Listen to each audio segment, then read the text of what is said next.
Terima kasih Anda masih bersama kami di Sindo Siang bersama saya Nata Arman. Pemirsa, Dr. Richard Lee menyelesaikan pemeriksaannya di Polda Metro Jaya pada Kamis malam. Proses pemeriksaan Richard Lee menghabiskan waktu hingga 12 jam.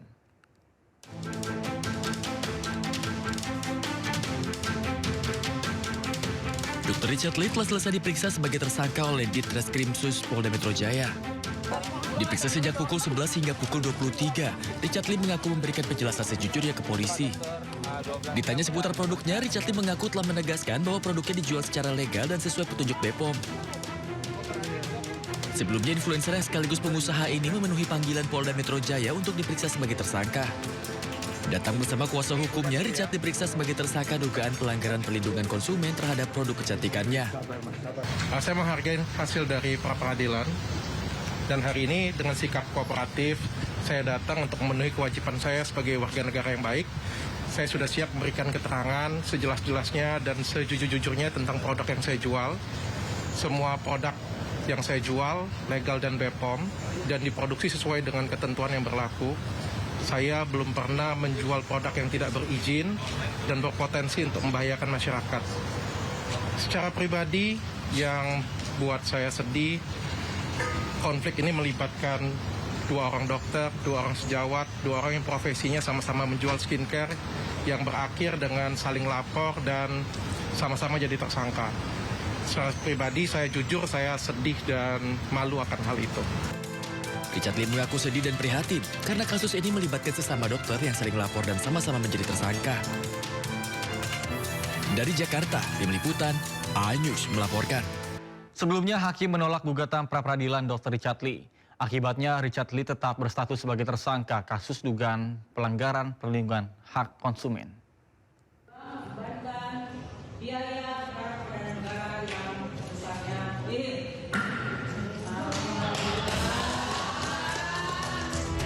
Majelis Hakim Pengadilan Negeri Jakarta Selatan telah memutus gugatan pra-peradilan yang dilayangkan Richard Lee. Gugatan itu dilayangkan sang dokter kecantikan Richard Lee karena keberatan dijadikan tersangka dalam kasus dugaan pelanggaran perlindungan hak konsumen yang dilaporkan dokter detektif atau Doktif ke Polda Metro Jaya. Suasana sidang yang dihadiri Samira Farahnas atau Doktif selaku pelapor pun mendadak riuh.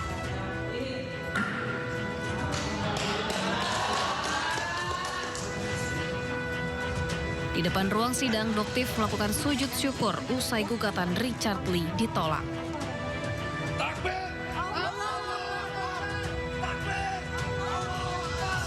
Doktif pun kembali mengungkap fakta baru mengenai dugaan Richard Lee yang ingin menawarkan uang damai kepada pihaknya selaku pelapor. Berapapun itu tidak akan bisa mengganti kerugian masyarakat. Tujuannya dokter di sini mengganti uang masyarakat. Jika kerugian masyarakat 200 miliar dan yang diberikan hanya 50 miliar, 150 miliar itu dokter cari dari mana?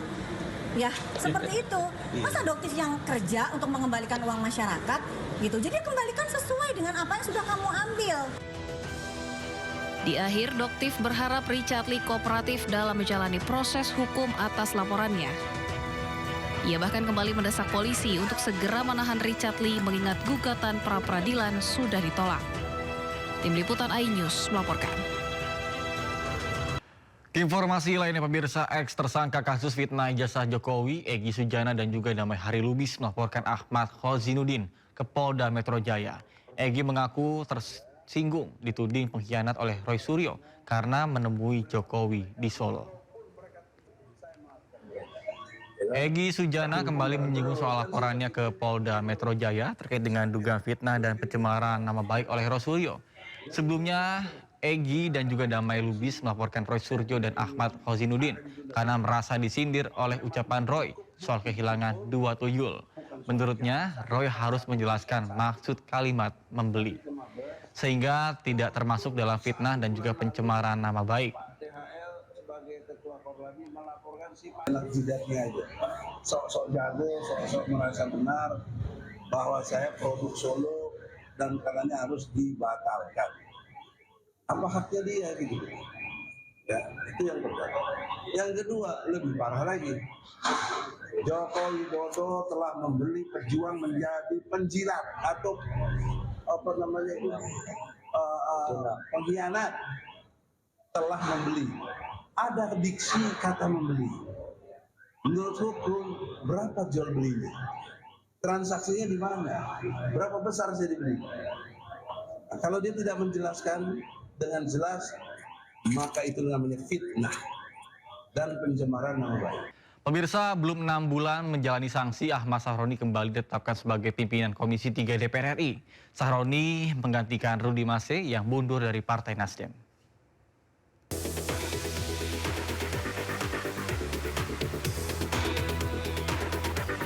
Setelah sempat dicopot dari jabatannya usai pernyataannya yang kontroversial, Ahmad Sahroni kembali jadi pimpinan Komisi 3 DPR.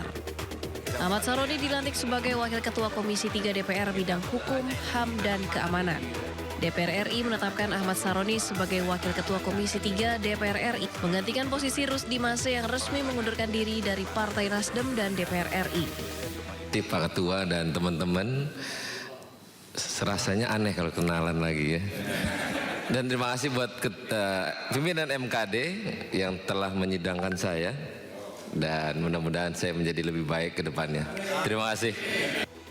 Sebelumnya, Mahkamah Kehormatan Dewan menjatuhkan sanksi kepada Sahroni berupa penonaktifan sebagai anggota DPR selama 6 bulan sejak November 2025. Tim Liputan iNews melaporkan.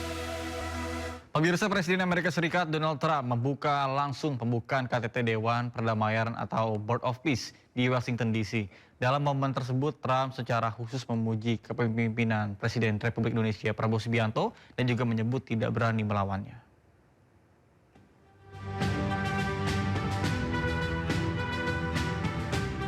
Presiden Republik Indonesia Prabowo Subianto menghadiri rapat perdana Board of Peace penanganan Gaza yang diinisiasi Presiden Amerika Serikat Donald Trump di Washington DC, Amerika Serikat.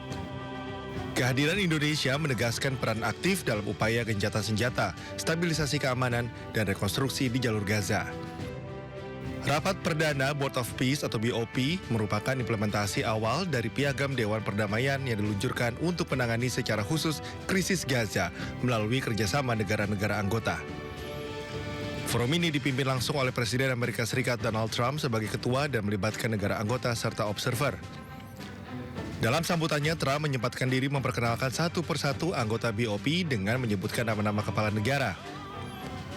Di momen ini pun ia menyapa Presiden Prabowo Subianto yang ia sebut sebagai sosok gigih hingga Trump mengaku enggan melawannya.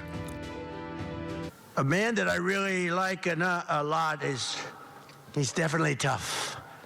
I don't want to fight him. President Prabowo of Indonesia, thank you very much. Please, this is a big guy. I tell you, I said, how many people in Indonesia? He said like 240 million. I said, no, say it again. How many? It's a big country you have. And you do a great job and respected by everybody. And thank you very much for being here. Thank you very much, Mr. President. Partisipasi Indonesia dalam Board of Peace juga dimaksudkan untuk memastikan proses rekonstruksi dan stabilisasi keamanan berjalan inklusif, transparan, dan selaras dengan prinsip hukum internasional serta aspirasi rakyat Palestina. Dari Washington DC, Amerika Serikat, Aya Nufus, iNews melaporkan. Presiden Prabowo Subianto menegaskan peran sentral Indonesia dalam upaya mewujudkan perdamaian di Gaza, Palestina. Prabowo menyampaikan sejumlah poin dalam pidatonya di KTT Dewan Perdamaian di Washington DC, Amerika Serikat. President Trump, distinguished delegates, Indonesia from the first day that we studied President Trump's 20-point plan, we completely agree and we are fully committed to this plan, and that is why we joined the Board of Peace. We are committed to its success. We know there will be a lot of obstacles, there will be a lot of difficulties, but we are very optimistic with the leadership of President Trump. This vision of real peace will be achieved. There will be problems, but we will prevail. We will achieve our dream of peace in Palestine, peace, a lasting and peaceful solution for the Palestinian problem and in Gaza. The achievements of the ceasefire is real. We commend this. and therefore we reaffirm our commitment to contribute significant number of troops, up to 8,000 or more if necessary. We are prepared to contribute the troops to take part actively in the international stabilization force to make this peace work. Pemirsa, Ketua DPR Puan Maharani bela Presiden Prabowo Subianto yang hadir di KTT Dewan Perdamaian atau Board of Peace bentukan Presiden Amerika Serikat Donald Trump. Puan tekankan Indonesia dalam posisi bebas aktif. Ya, yang pertama, bagaimana kemudian posisi kita Indonesia tetap bisa sejalan dengan posisi bebas aktif. Kemudian tentu saja kehadiran Presiden di situ untuk tetap mendukung kemerdekaan Palestina. Bagaimana dan seperti apa, saya rasa Presiden sudah memiliki visi, dan sudah jelas posisi kita, dan Presiden juga sudah menyatakan Indonesia tetap dalam posisi politik bebas aktif, namun tetap mendukung kemerdekaan Palestina sampai Palestina merdeka.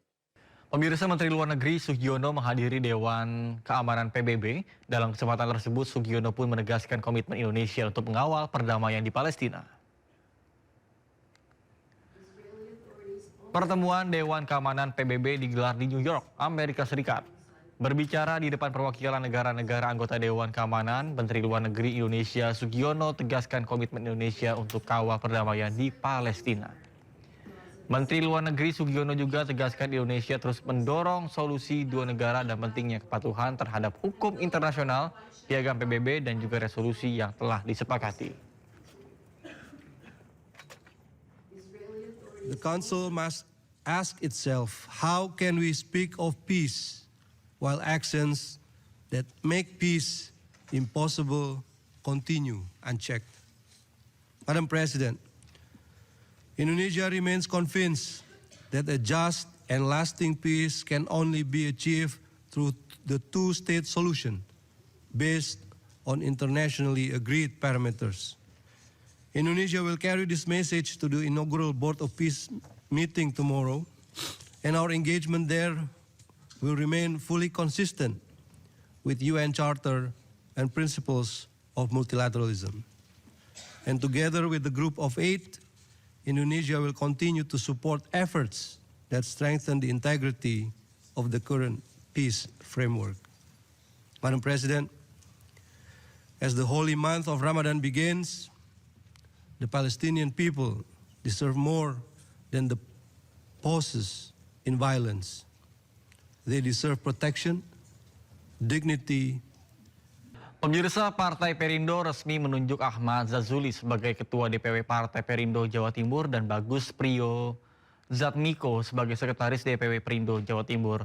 Penunjukan keduanya untuk memperkuat struktur pengurus organisasi serta mempersiapkan diri menghadapi tahun politik 2029 mendatang.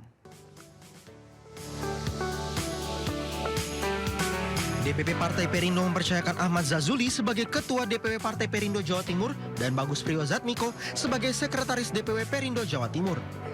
Kepercayaan itu ditandai dengan pemberian surat keputusan atau SK yang diserahkan oleh Sekjen Partai Perindo Ferry Kurnia Rizkiansyah di kantor DPP Partai Perindo Menteng, Jakarta Pusat.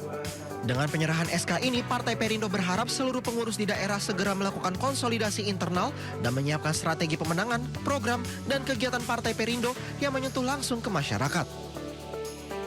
Dan kita berharap kita punya target-target elektoral yang memang juga penting untuk dikuatkan dan juga untuk diraih pada pemilu 2029, sehingga yang harus juga diupayakan dari sekarang, ini tidak ada lagi waktu untuk istirahat, untuk kita terus berpacu bagaimana proses penguatan kelembagaan dan bagaimana penguatan-penguatan untuk proses pemenangan ke depan. Amanah ini bagi kami amanah yang cukup luar biasa, sehingga kami harus ekstra untuk melakukan penataan kembali kelembagaan maupun tugas-tugas kepartaian yang harus kami laksanakan untuk persiapan di 2029 nanti.